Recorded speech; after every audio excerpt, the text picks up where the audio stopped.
लाखो लोक आहेत. लाखो लोकांनी आजची सकाळ पाहिली नसेल.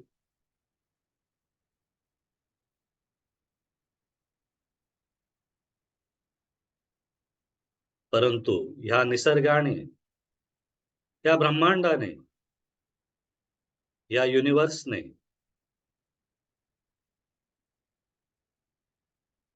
जीवन जगण्याची आपल्याला नवीन संधी उपलब्ध करून दिलेली आहे.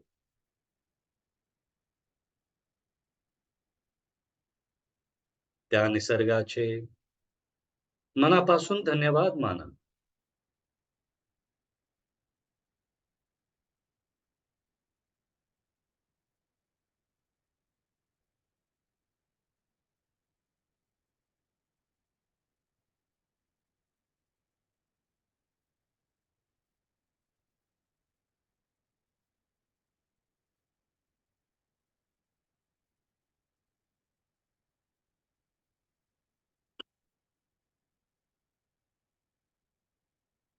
ज्या आई-वडिलांमुळे आपण हे जग पाहत आहोत, त्या आई-वडिलांचे मनापासून धन्यवाद माना.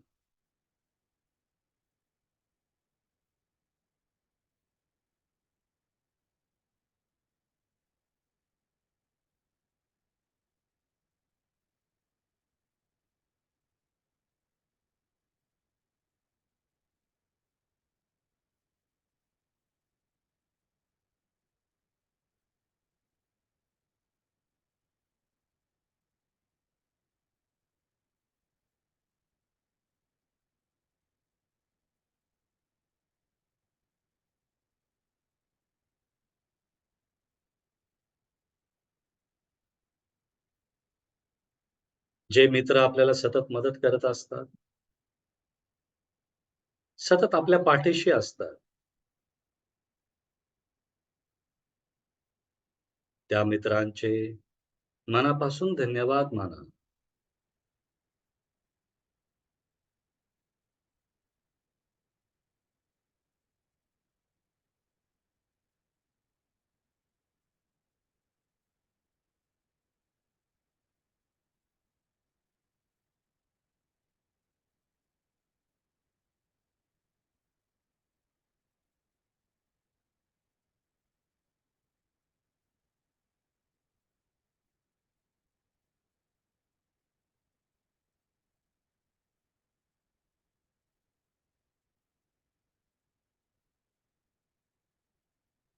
सर्वांचेच मनापासून धन्यवाद. Thank you. Thank you. Thank you.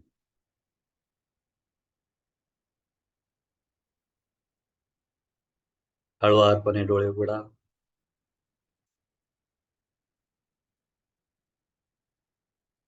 Yes, आणि आपणा सर्वांचे देखील खूप खूप धन्यवाद, की आपण आपल्या आंतरिक बदलासाठी, आपल्या आंतरिक ऊर्जेसाठी वेळ देत आहात.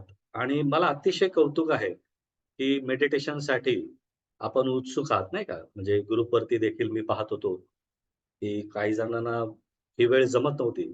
तर ते 4:30 वाजता नाही का, की घ्या म्हणून अ, विनंती करत होते.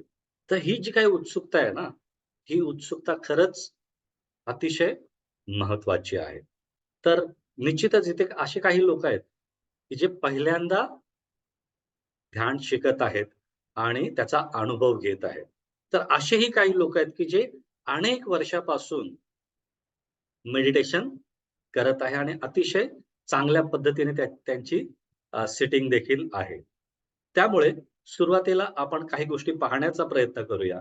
काही बेसिक मेडिटेशनला धरून जी काही बेसिक इन्फॉर्मेशन आहे, ती आपण पाहण्याचा प्रयत्न करू आणि मग शेवटी आपण आजचं जे काही मेडिटेशन आहे, ते आजच्या मेडिटेशनने आपण समाप्त करूया. तर काही स्लाइड्स मी शेअर करतो, जेणेकरून तुम्हाला त्याचा समजण्यासाठी अधिक फायदा होईल.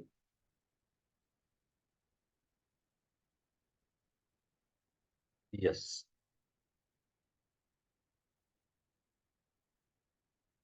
तर ध्यान आणि व्यक्तिमत्व विकास किंवा व्यक्ती विकास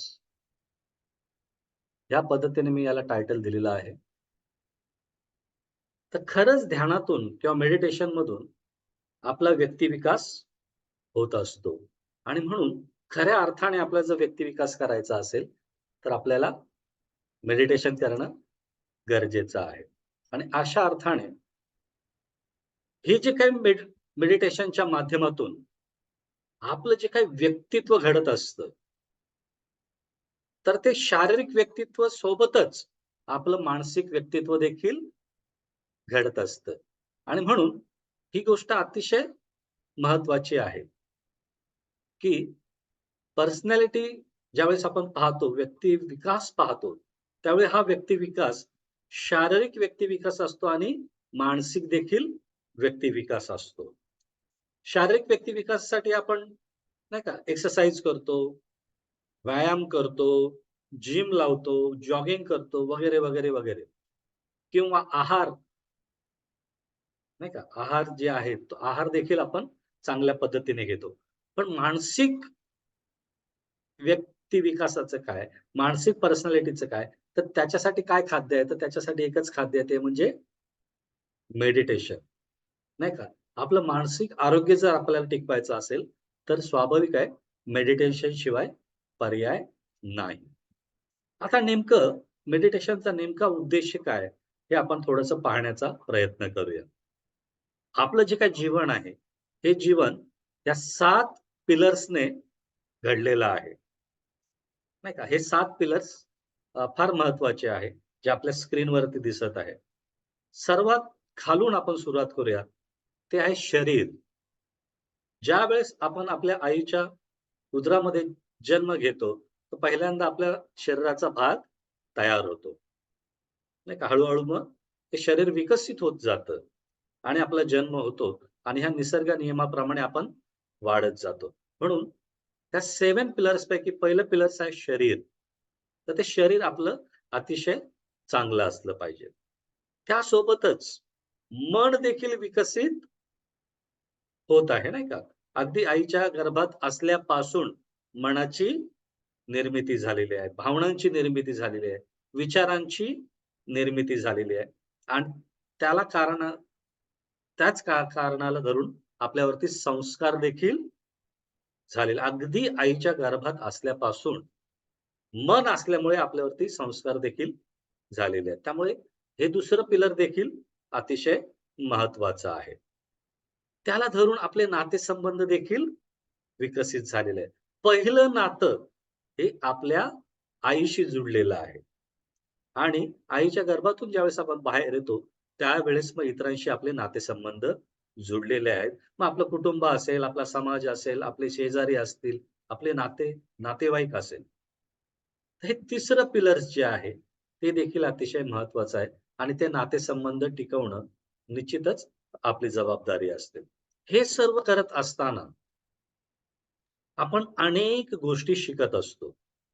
म्हणून शिक्षण, लर्निंग प्रोसेस ही देखील अतिशय महत्त्वाची. काही ना काहीतरी आपण शिकत असतो. आज देखील आपण इथे काही ना काहीतरी शिकण्यासाठी आलेलो आहोत आणि म्हणून ही अतिशय महत्त्वाची बाब आहे. म्हणून हे पिलर देखील महत्त्वाचं आहे. त्याच्यानंतर आपण काही ना काहीतरी व्यवसाय किंवा नोकरी करत असतो. काही ना काहीतरी वर्क करत असतो. ज्या गृहिणी असतील, त्या घरातल्या कामकाजामध्ये त्यांचा हातभार लावत असतात. त्यांच्यासाठी देखील ते वर्क आहे, नाही का? तर ती एक सवय आपण अगदी लहानपणापासून लावलेली असते. काही ना काहीतरी आपण काम करत असतो.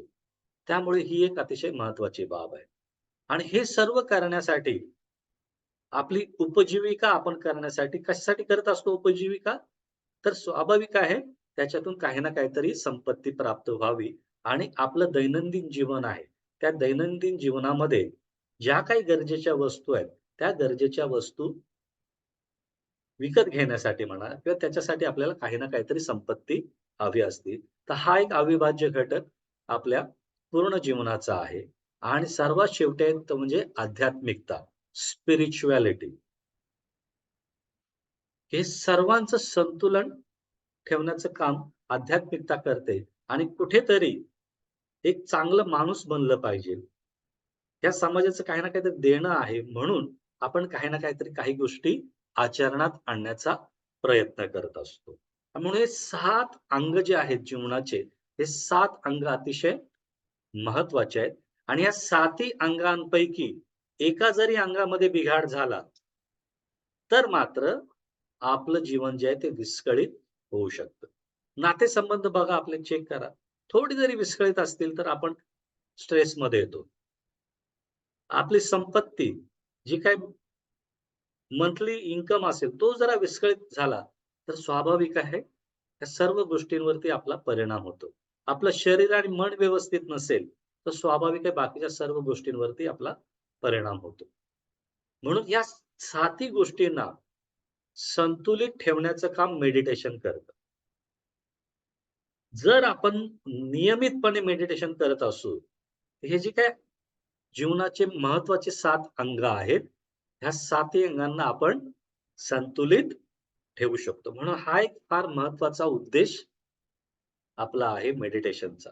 निश्चितच त्याच्याही पुढे अधिक स्पिरिच्युअलिटीला धरून, आध्यात्मिकतेला धरून आपण अतिशय पाहू शकतो. परंतु सुरुवातीला मात्र ह्या 7 गोष्टी ज्या आहेत, ह्या 7 गोष्टी अतिशय महत्त्वाच्या आहेत आणि त्याला संतुलित ठेवण्याचं काम मेडिटेशन करत आहे. दुसरी महत्त्वाची गोष्ट आपल्यामध्ये काही दोष आहेत. पर्सनॅलिटी डिसऑर्डर्स आहेत. व्यक्तित्व दोष आहेत, नाही का? चिंता आहे, अँक्साइटी आहे, फोबिया आहे, चिडचिडपणा आहे, सतत तणाव आहे कसला ना कसला तरी. कॉन्सन्ट्रेशन होत नाही, एकाग्रता लाभत नाही. मग तुम्ही मेडिटेशन करताना असो, काम करताना असो, अभ्यास करताना असो, परंतु जेवढ्या पद्धतीने एकरूप आलं पाहिजे, तेवढ्या पद्धतीने आपण एकरूप होत नाही.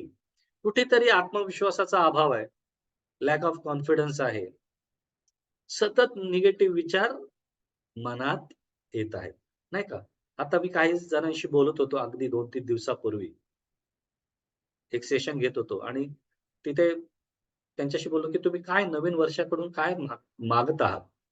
तर त्यावेळी अनेकांनी सांगितलं, परंतु एक दोघांकडून असं आलं, की "सर माहीत नाही म्हणजे नवीन वर्षामध्ये असं काही घडलं तर, आम्ही आजारी पडलो तर?" कारण त्यांचा तो अनुभव होता. 2023 वर्षात त्यांचा तो अनुभव होता. नाही का? आता कोव्हिड पुन्हा आला तर, लॉकडाऊन झालं तर, म्हणजे नवीन वर्ष अजून आलेलं देखील नाही, पण निगेटिव्ह विचार सुरू झाले. सतत नकारात्मकता आपल्याला पाठीमागे खेचत असते आणि त्याच्यातूनच आपल्यामध्ये मग डिप्रेशन निर्माण होतं. तर हे जे काही आपल्या व्यक्तित्वातले दोष आहेत, त्या दोषाला जर बाहेर काढायचं असेल, त्याच्यावरती कार्य करायचं असेल, तर meditation is the best medicine. Meditation हे सर्वात चांगलं मेडिसिन आहे.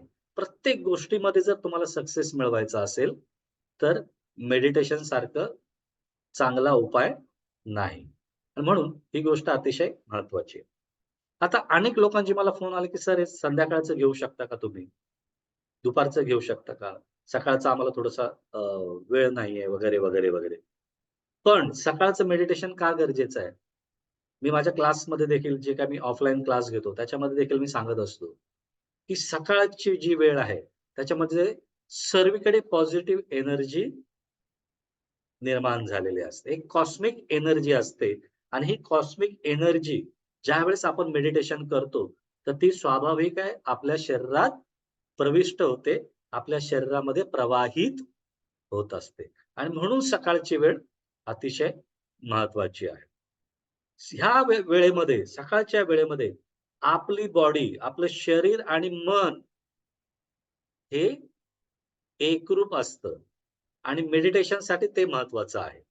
आणि म्हणून ही सकाळची वेळ अतिशय महत्त्वाची आहे. मग एक्झॅक्टली कुठली वेळ महत्त्वाची आहे सकाळची? तर 3:30 ते 5:30 ही वेळ आयडियली चांगली आहे. आयडियली अतिशय चांगली आहे. तुम्ही 3:30 ते 5:30 ह्या वेळेमध्ये कधीही मेडिटेशन केलेलं अतिशय फायदेशीर आहे. आणि म्हणून सकाळची वेळ अत्यंत महत्त्वाची आहे. जे सकाळच्या ह्या वेळेस मेडिटेशन करतात, निश्चितच त्यांना अतिशय चांगले अनुभव आलेले असतात. ह्याचे अनेक बेनिफिट्स आहेत, नाही का? मी अगदी हे धावतं घेणार आहे, कारण की ती गोष्ट मी पोस्ट करेनच. कारण की आपल्याला प्रॅक्टिस करायची आहे, नाही का? आपलं अटेन्शन जे आहे ते अटेन्शन वाढतं मेडिटेशनमुळे. आपला स्ट्रेस मॅनेज करण्यासाठी मेडिटेशन मदत करतो. जो काही तणाव निर्माण होतो, त्या तणावाचं व्यवस्थापन करण्यासाठी मेडिटेशन हे आपल्याला उपयोगाचं ठरतं, नाही का? आपले जे काही सेन्स आहेत, जे काही इंद्रिय आहेत, ते देखील अतिशय चांगले प्रभावीपणे काम करतात. त्यानंतर आपलं कम्युनिकेशन स्किल वाढतं, नाही का? संपर्क करण्याची पद्धत जी आहे ती डेव्हलप होते. कॉन्फिडन्स लेव्हल वाढतो. स्मरणशक्ती वाढते आणि जो काही आपल्या आयुष्याचं ध्येय आहे, ते ध्येयासाठी प्रेरित आपण होतो आणि वरती आपला फोकस क्लिअर होतो. असे अनेक बेनिफिट्स आहेत मेडिटेशनचे. तर सर्वात महत्त्वाचं बेनिफिट म्हणजे काय? मानसिक आरोग्य आपलं मजबूत बनतं आणि मानसिक आरोग्य जर चांगलं असेल, तर सर्वच गोष्टी आपण चांगल्या पद्धतीने करू शकतो. आता मुख्य विषयाकडे आपण वळूया. सर्वात महत्त्वाची गोष्ट, जर तुम्ही मेडिटेशन करत असाल, तर सर्वात पहिली गोष्ट जागा योग्य निवडणे आणि एकदा ती जागा निवडली, तर ती बदलायची नाही. तर अशी काही जागा निवडा, की जिथे तुम्हाला डिस्टर्ब होणार नाही. अतिशय चांगलं वातावरण असेल, नाही का? तुमच्या घरामध्ये सुंदर असं पूजास्थान असेल, देवारा असेल, तुमचे जे आदर्श असतील, त्यांच्यासमोर तुम्ही बसू शकता अगदी मेणबत्ती, अगरबत्ती लावून, दिवा लावून किंवा एखादी सेपरेट खोली असेल, तिथे छानपैकी आसन मांडून तुम्ही बसू शकता. पण ती जागा मात्र निवडणं गरजेचं आहे. काहींच्या बाबतीत असं घडतं, की आज ह्या ठिकाणी बसलो, उद्या त्या ठिकाणी, तर तसं करू नका. एक जागा निवडा आणि त्या एकाच जागी दररोज मेडिटेशन करण्याचा प्रयत्न करा. अतिशय श्रद्धापूर्वक ती जागा निवडा. जागा नीटनेटकी करा आणि मग मेडिटेशनसाठी त्याचा उपयोग करा. त्यामुळे जागा निवडणं अतिशय गरजेचं आहे. सर्वात महत्त्वाची गोष्ट मेडिटेशन जर कशावर डिपेंड असेल, तर ते आहे आपलं आसन. बसण्यासाठी तुम्ही कुठल्या आसनचा वापर करता, तर ते आसनं कोणती आहेत ते मी सांगेल. पण बसण्यासाठी तुम्ही अशा पद्धतीने काही कुशन, काही उशी घेणं गरजेचं आहे. जर तुम्ही पद्मासनात बसत असाल, तर निश्चितच उशी घेण्याची गरज नाही. हं. जर तुम्ही मांडी घालून बसत असाल, पद्मासनात बसत असाल, तर उशी घेण्याची गरज नाही. पण प्रत्येकाला पद्मासनामध्ये बसता येत नाही. म्हणून आपल्या हाईटनुसार अशा पद्धतीने आपण कुशन घ्यायचे आहे, उशी घ्यायची आहे आणि त्याच्यावरती बसायचं आहे आणि आपली हाईटनुसार आपलं सिटिंग सेट करायची आहे. म्हणजे आपण अगदी पुढेही झुकता कामा नये आणि पाठीही झुकता कामा नये. तर किमान बसायला आपण उशी तरी घेतली पाहिजे आणि सर्वात महत्त्वाची गोष्ट जर तुम्ही निरीक्षण करत असाल या चित्रामध्ये, त्यांचे गुडघे जमिनीला टेकलेले आहेत. हां. त्यामुळे ही फार महत्त्वाची गोष्ट आहे. जर तुम्हाला ध्यानामध्ये अतिशय चांगलं एकाग्रता प्राप्त करायची असेल, तर तुमचे गुडघे जमिनीला टेकले पाहिजे. आता ज्यांना मांडी घालता येत नाही, जे चेअरवरती बसतात, तर त्यांनी आपले पाय जमिनीला कसे टेकतील ते पाहायचंय. हँग करायचे नाहीत. त्यामुळे पायाखाली काही ना काहीतरी उशी घ्या, जेणेकरून पाय हँग होणार नाही. ती काळजी घ्यायची आहे आणि चेअरवरती बसत असाल तर टेकून बसायचं नाही. तर ही एक सूचना होती. दुसरं आपलं जे काही पोश्चर आहे, ते पोश्चर असं सरळ रेषेत असावं. बघा दोन्ही गोष्टी मी दिलेल्या आहेत. चुकीचं काय आणि योग्य काय आहे. तर किमान आपली पाठ सरळ रेषेमध्ये असावी. तरच ही ऊर्जा जी आहे, ती ऊर्जा आपल्या शरीरात प्रवाहित होऊ शकते. आपण जर पोक काढून बसत असू, तर स्वाभाविक आहे, प्रवाहित ऊर्जेला अडथळा निर्माण होऊ शकतो. म्हणून अगदी पाठ सरळ रेषेमध्ये असणं गरजेचं आहे. ज्यावेळेस आपण कुशन घेत नाही, त्यावेळेस आपली पाठ सरळ रेषेत होत नाही. त्यामुळे बसायला कुशन घेणं गरजेचं आहे. आता आसन कुठलं करावं? सर्वात आयडियल आसन म्हणजे पद्मासन, ज्याला फुल लोटस म्हटलेलं आहे. जर तुम्हाला येत असेल तर अतिशय चांगली गोष्ट आहे. पण काही जणांना ते शक्य होत नाही. नाही तर ते एक पहिलं आसन आहे. पद्मासनामध्ये तुम्ही बसू शकता. दुसरं जे आसन आहे ते म्हणजे हाल्फ लोटस, अर्ध पद्मासन. म्हणजे काय? एक पाय खाली असेल आणि त्या खालच्या पायावरती दुसरा पाय ठेवलेला असेल. जसं मधलं चित्र आहे त्या पद्धतीने. तर अर्ध पद्मासनामध्ये देखील तुम्ही बसू शकता. पण तेही जमत नसेल, तर ब्रह्मी आसन ज्याला आपण सुखासन देखील म्हणतो. दोन्ही पाय खाली, नाही का? दोन्हीही पाय खाली असतील. पायाचे तळवे दोन्ही खाली असतील. जसं तिसऱ्या चित्रामध्ये आपण पाहतो. तर ते सुखासनामध्ये देखील तुम्ही बसू शकता. ब्रह्मी आसनामध्ये देखील तुम्ही बसू शकता. हां. त्यामुळे 3 आसन आहेत. एक पद्मासन आहे, अर्ध पद्मासन आहे आणि ब्रह्मी आसन आहे. त्या तिन्ही आसनांचा तुम्ही उपयोग करू शकता. जे तुम्हाला योग्य वाटतं, ते तुम्ही करू शकता. हाताची ठेवण जी आहे, ती तुम्ही चित्रात दाखवल्याप्रमाणे डाव्या हातावरती उजव्या हाताचा तळवा आणि दोन्ही अंगठे एकमेकांना स्पर्श केलेले आणि ते आपल्या मधोमध पायाच्या तळव्यांच्या मधोमध ठेवायचे आहेत. जसं चित्रात दाखवलंय त्या पद्धतीने. हे आयडियल पोश्चर आहे. पण काही लोकांना हे थोडंसं कठीण जातं. तर त्यांनी सरळ आपले दोन्ही हाताचे तळवे हे गुडघ्यावरती ठेवले तरी चालतील. येस. आता ह्या 6 दिवसात आपण एक्झॅक्टली काय करणार?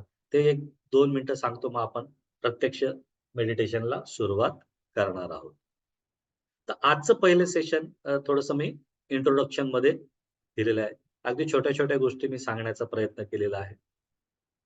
त्यामुळे फर्स्ट सेशन जे आहे ते इंट्रोडक्शन असणार आहे आणि एक मेडिटेशनचा सराव असेल.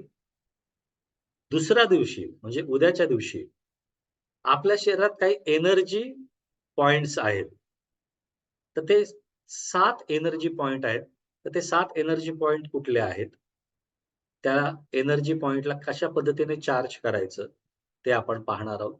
तिसऱ्या दिवशी आपण आनापानसतीचं मेडिटेशन करणार आहोत.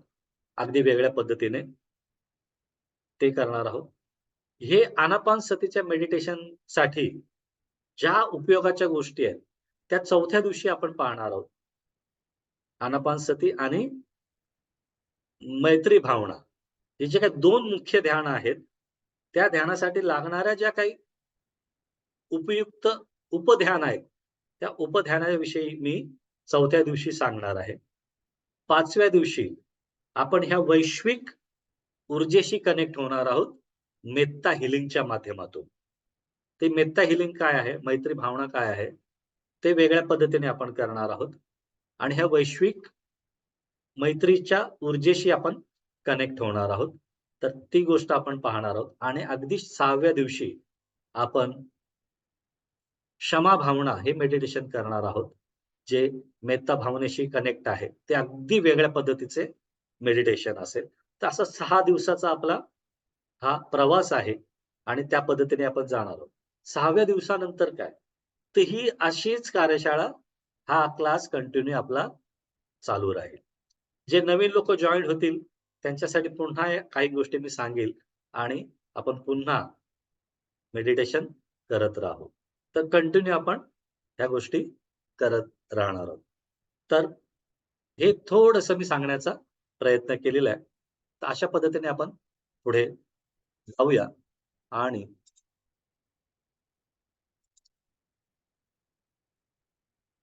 हे 6 दिवस खऱ्या अर्थाने आपण एका पॉझिटिव्ह एनर्जीला क्रिएट करणार आहोत. आता ज्या पद्धतीने आपण दिवसाची सुरुवात केलेली आहे, थँक यू म्हणण्याची, त्याच पद्धतीने प्रत्येक दिवशी मेडिटेशन करण्याच्या अगोदर किंवा उठल्या-उठल्या म्हणा, काही गोष्टी करणं गरजेचं आहे. आपले हे जे दोन्ही हात आहेत, या दोन्ही हातांची, हे बोटांची जी काही अग्रभाग आहे, तर हे चेहरा आणि हा छातीपर्यंतचा जो भाग आहे, ज्यावेळेस ह्या नैसर्गिक एनर्जीशी आपण संपर्कात येतो, ती नैसर्गिक एनर्जी आपल्या शरीरात फ्लो होत असते. अगदी इथून टाळूच्या इथून नैसर्गिक एनर्जी फ्लो होत असते. पण काही असे पॉइंट्स आहेत, तर ते नैसर्गिक एनर्जी फ्लो होण्यासाठी अडथळा निर्माण करतात. काही ब्लॉकेज निर्माण करतात. तर ते ब्लॉकेज काढणं गरजेचं आहे. तर आपला हा जो हात आहे, हा त्याचा कर्व असा करा, पाहून घ्या पहिल्यांदा. कर्व करायचा आणि काही पॉइंटवरती स्ट्रोक द्यायचे. पहिला पॉइंट आहे तुमच्या डोळ्यांच्या बरोबर वर. तर इथे स्ट्रोक द्यायचे. हा एक पॉइंट आहे. त्याच्यानंतर बरोबर डोळ्यांच्या खाली इथे स्ट्रोक द्यायचा आहे.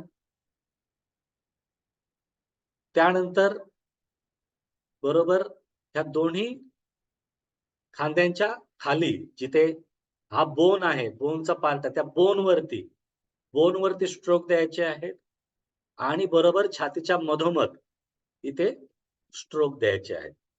तर 1, 2, 3 आणि 4 हे 4 पॉइंटवरती आपल्याला स्ट्रोक द्यायचे आहेत आणि जे काही ब्लॉकेज निर्माण झालेले आहेत, ते आपल्याला रिलीज करायचे आहेत आणि मग त्याच्यानंतर ज्यावेळेस तुम्ही मेडिटेशन कराल, तर तुम्ही अनुभव घ्याल, की अतिशय पॉवरफुल मेडिटेशन तुम्ही अतिशय सकारात्मकतेने आणि एकरूपतेने त्याचा अनुभव घ्याल. तर सुरुवात करूया. सर्वात पहिल्या पॉइंटवरती या. स्ट्रोक करा.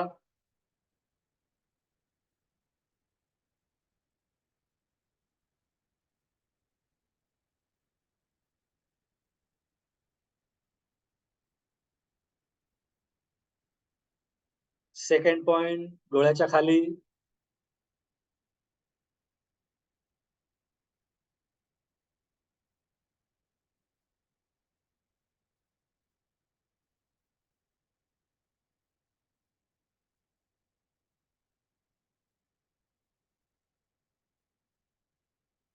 थर्ड पॉइंट खांद्यांच्या खाली जे बोन्स आहेत त्याच्यावर.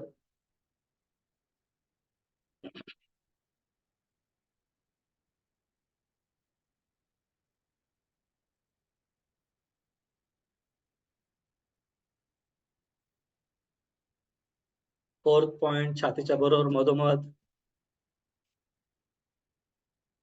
आलटून पालटून असे हाताचा स्ट्रोक दिला तरी चालेल.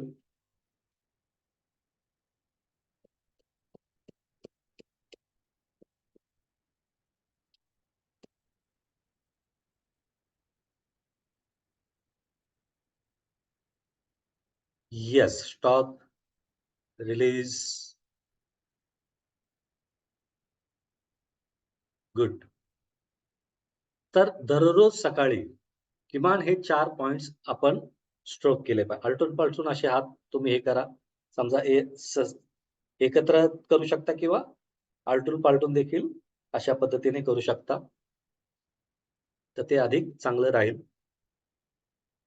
तर हे बेसिक 4 पॉइंट्स मी सांगितलेले आहेत. असे अनेक पॉइंट्स आपल्या शरीरामध्ये की ज्याला तुम्ही सकाळी-सकाळी करू शकता. जेणेकरून जे काही दिवसभराचे ब्लॉकेज निर्माण झालेले असतात ते रिलीज होतील. आता तुम्हाला थोडंसं इथे जरा जाणवत असेल, काहीतरी व्हायब्रेशन क्रिएट झालं असेल, काही स्पंदनं क्रिएट झाले असतील.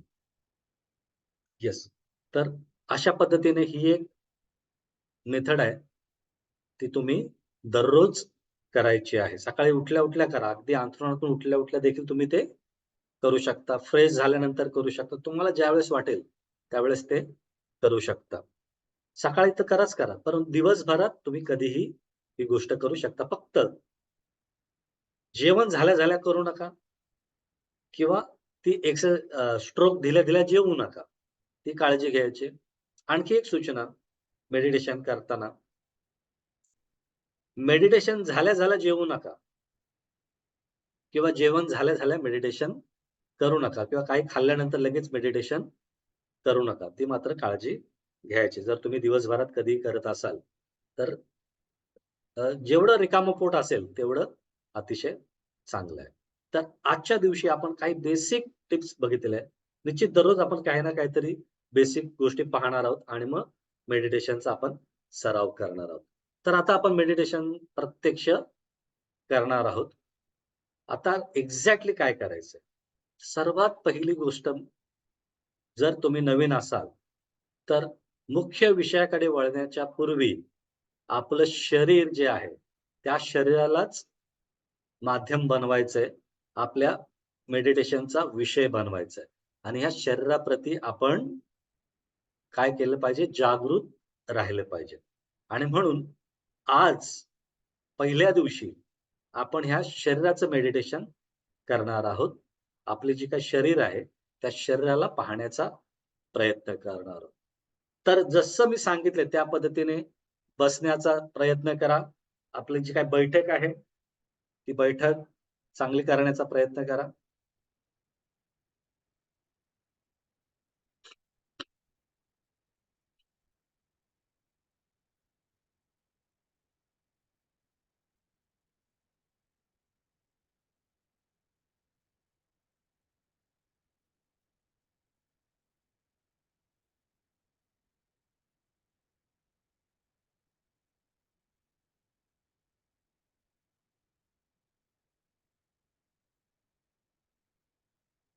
ज्या काही आसनामध्ये तुम्ही बसणार आहात,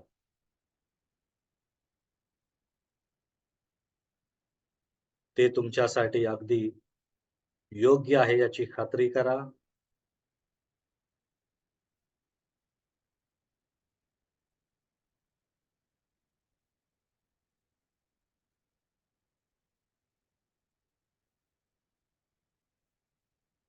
पाठ सरळ रेषेत,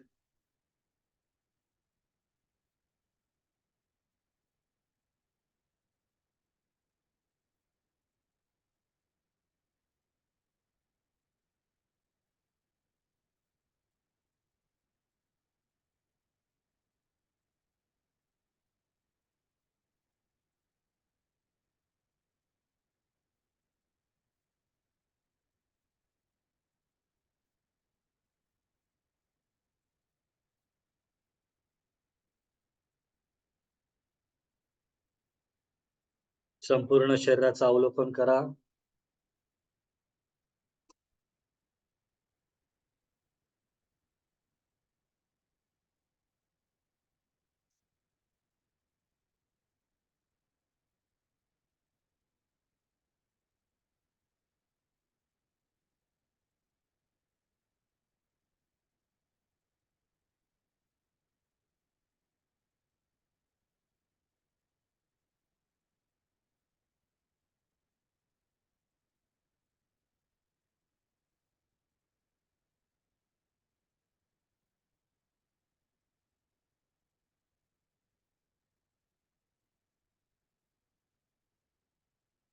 संपूर्ण शरीर मेडिटेशनसाठी तयार करा.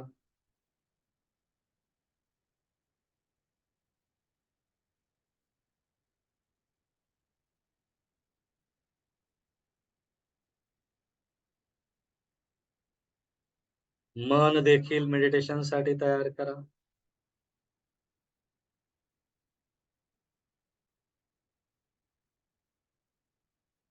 मनातल्या मनात दृढ निश्चय करा. तिथून पुढचे काही मिनिटे मी केवळ आणि केवळ मेडिटेशनसाठी देणार आहे.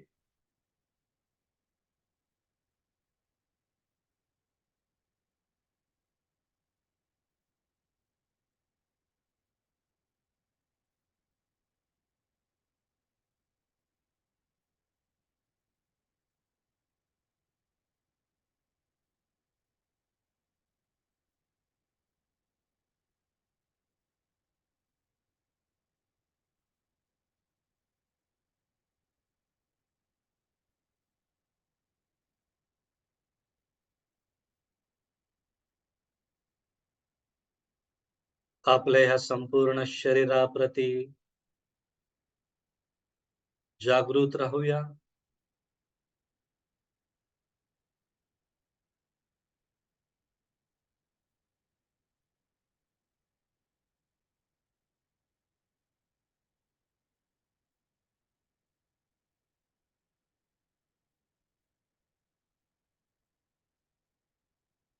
आता आपले संपूर्ण लक्ष पायाकडे घेऊन जा.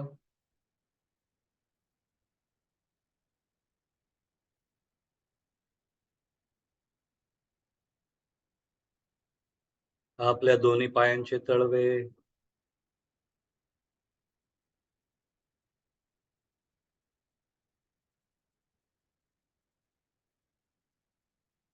दोन्ही पायांची ठेवण,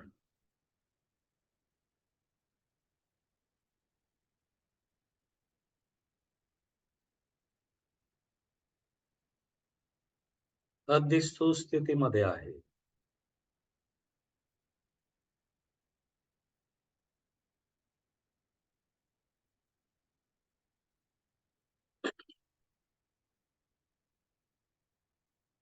येणारा श्वास त्या दोन्ही पायांपर्यंत घेऊन जा. कल्पना करा, येत असलेला श्वास हा पायापर्यंत जात आहे.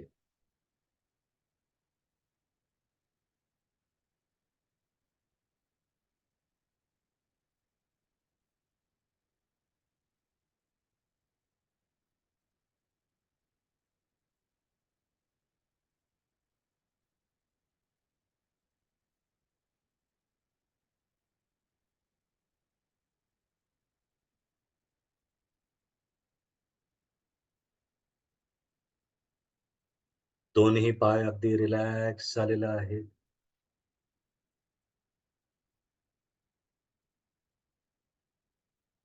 पायांवरील सर्व दुखणं निघून जात आहे.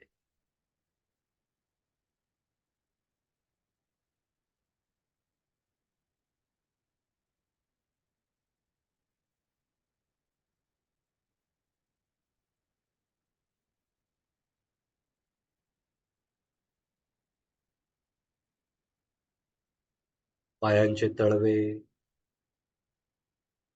गुडघे आणि मांड्या अगदी रिलॅक्स अवस्थेत आहे. कुठल्याच प्रकारचा ताण नाही.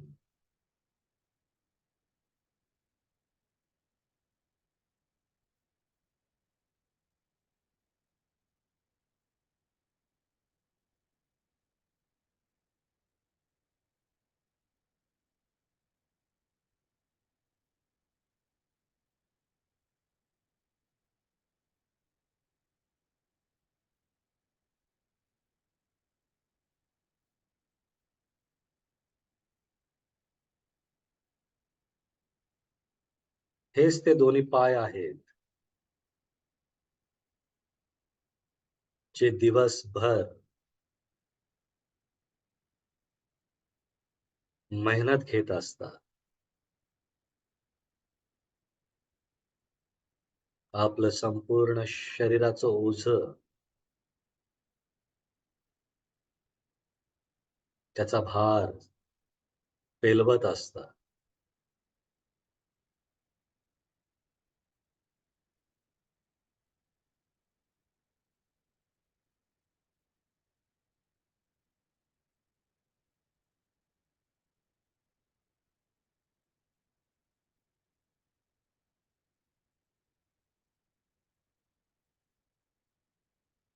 या पायांविषयी आपण जागृत राहूया.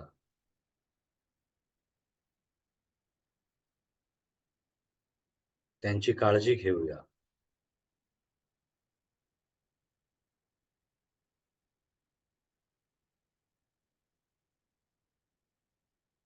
आता आपले लक्ष कमरेकडे न्या.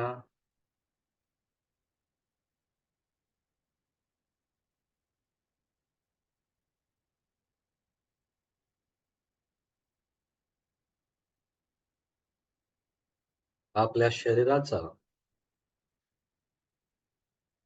मुख्य भाग आहे, म्हणजे आपली कंबर.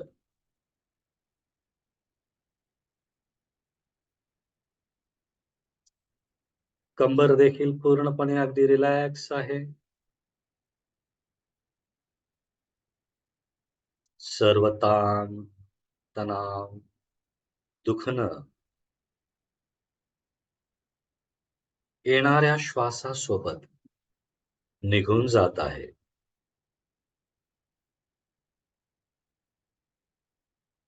हा येणारा श्वास कमरेपर्यंत घेऊन जा. कल्पना करा, येणारा प्रत्येक श्वास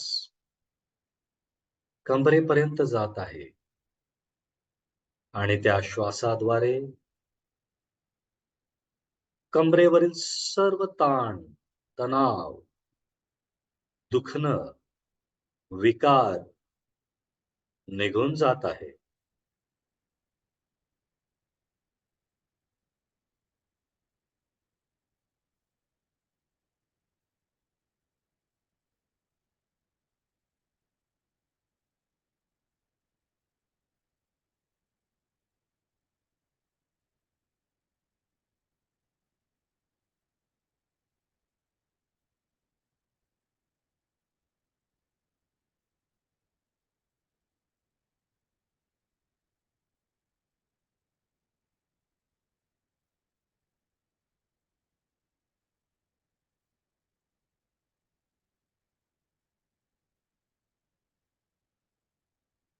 आता आपलं संपूर्ण लक्ष पाठीच्या मणक्याकडे घेऊन जा.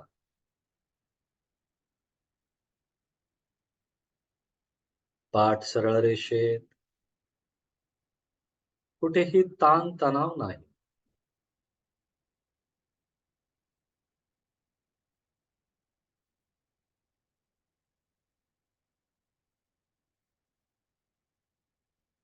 कमरेपासून वरचा भाग हा या मणक्यावर आधारित आहे.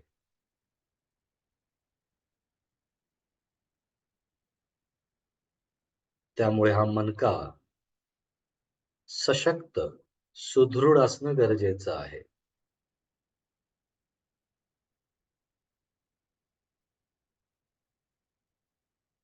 येणारा प्रत्येक श्वास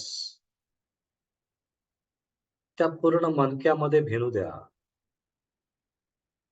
कल्पना करा, येणारा प्रत्येक श्वास त्या मणक्यामध्ये प्रवेश करत आहे.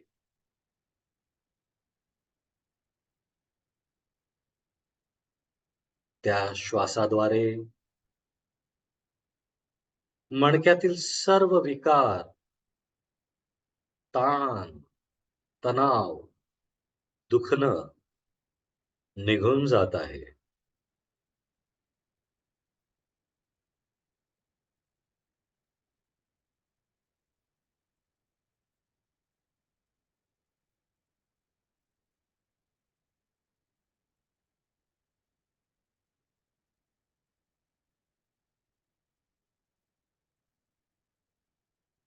पाठीचा मणका अगदी रिलॅक्स.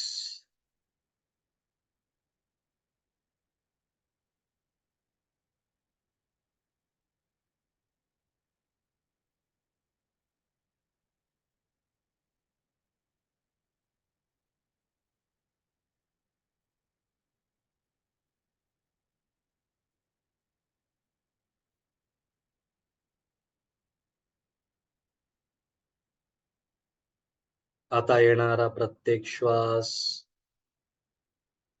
हा डाव्या हातामध्ये जाऊ द्या. कल्पना करा, येणारा श्वास हा डाव्या हातामध्ये जात आहे.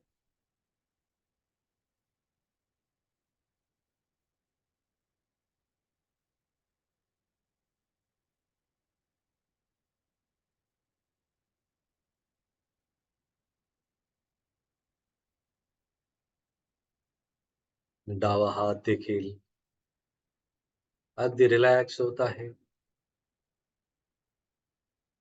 हातावरील सर्व ताण तणाव निघून जात आहे.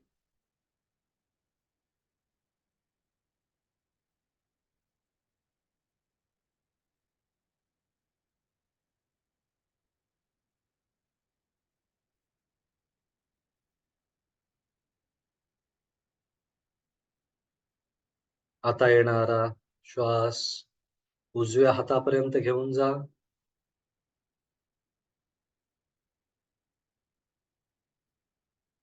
उजव्या हातावर असलेला सर्व ताण, दुखणं, तणाव निघून जात आहे.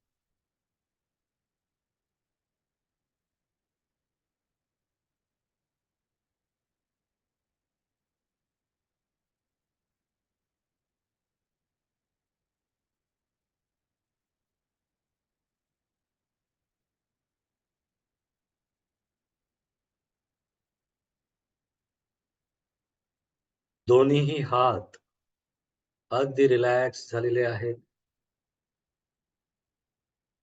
अगदी तणावविरहित झालेले आहेत. आता येणारा श्वास, कल्पना करा की तो पोटापर्यंत जात आहे. पोटातील प्रत्येक स्नायूमध्ये जात आहे. निरीक्षण करा. पोटातील स्नायू, पोटातील प्रत्येक अवयवाचं निरीक्षण करा.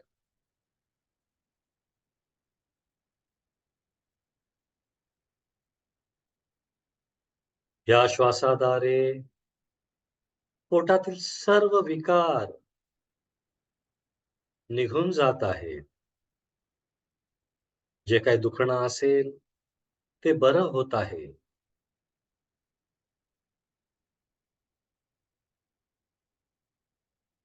पचनक्रिया सुधारत आहे.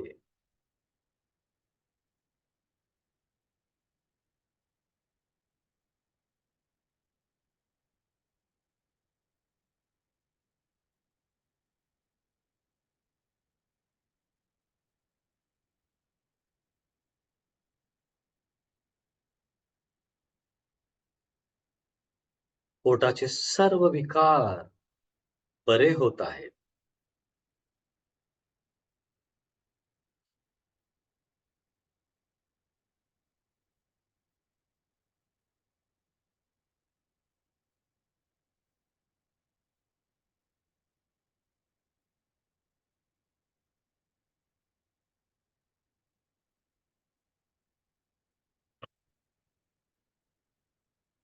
आता आपले लक्ष छातीकडे न्या.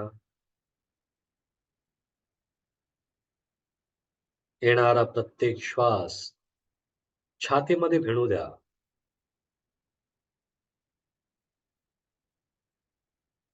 वर्षानुवर्ष या छातीवरील असलेले दडपण निघून जात आहे. भीती निघून जात आहे.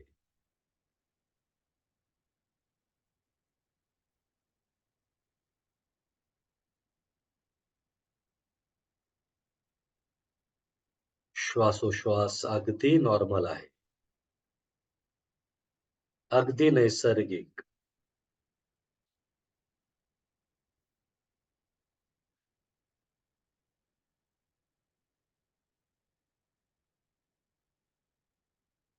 छातीची धडधड देखील अगदी नैसर्गिक आहे.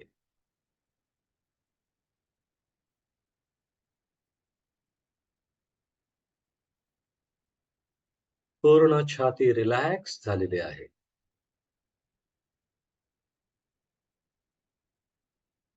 सर्व ताण, तणाव, दुखणं निघून गेलेलं आहे.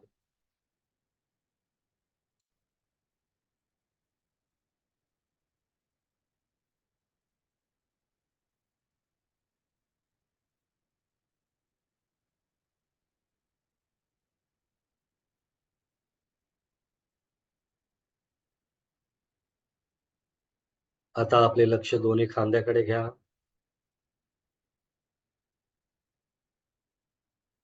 येणारा श्वास या दोन्ही खांद्यांमध्ये भिनत आहे.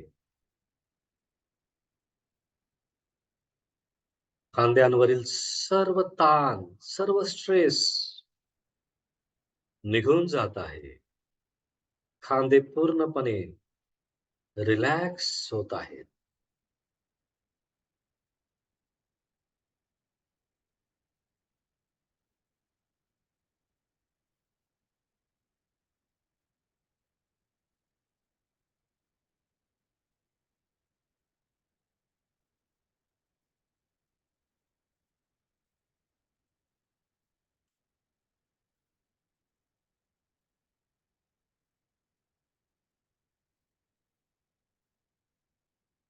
खांद्यांना जोडून असलेली मान देखील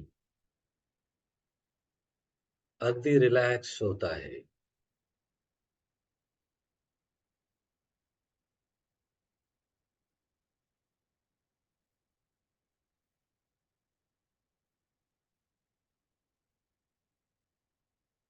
आता येणारा प्रत्येक श्वास संपूर्ण चेहऱ्यामध्ये भिनत आहे, याची कल्पना करा. संपूर्ण चेहरा रिलॅक्स होत आहे. कपाळावरील आठ्या निघून जात आहेत. चेहऱ्यावरील प्रत्येक स्नायू रिलॅक्स होत आहे. चेहरा प्रसन्न होत आहे.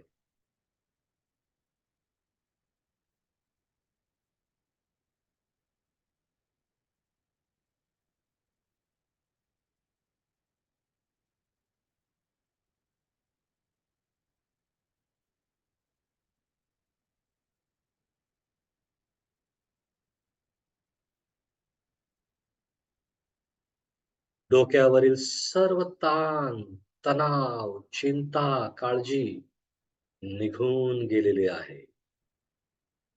अगदी शांत वाटतंय. अगदी रिलॅक्स वाटतंय.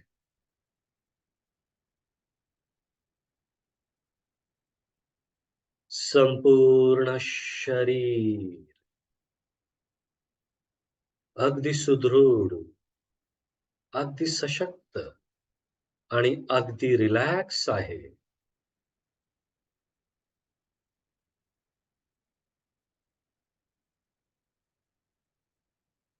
संपूर्ण शरीराभोवती, शरीरातून ऊर्जा प्रवाह अगदी सुरळीत प्रवाहित होत आहे.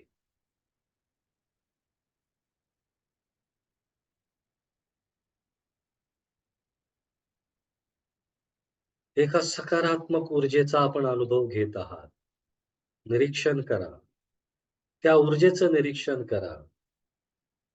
अनुभव घ्या.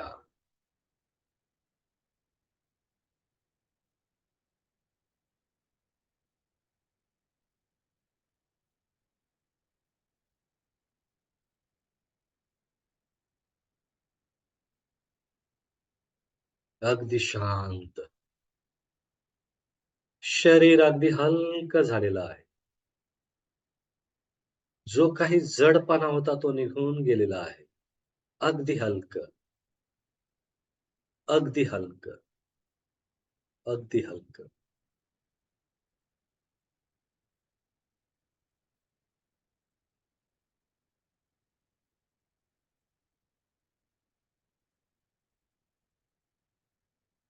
हळुवारपणे डोळे उघडा आणि ध्यानातून बाहेर या.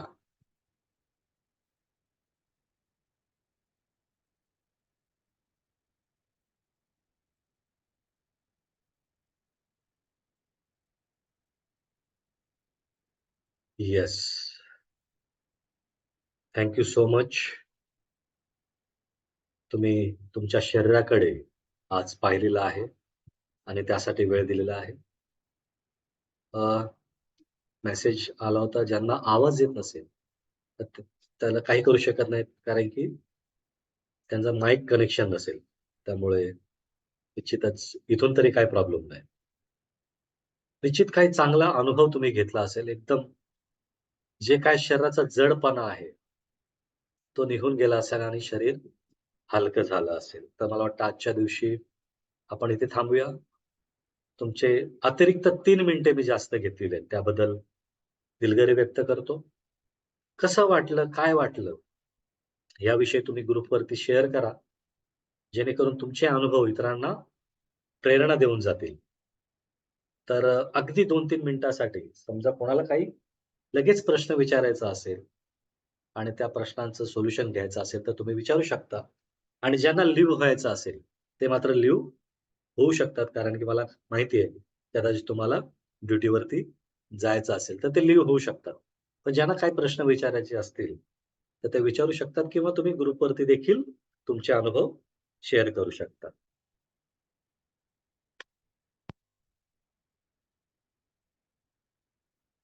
Good morning sir. एकच मिनिट हां.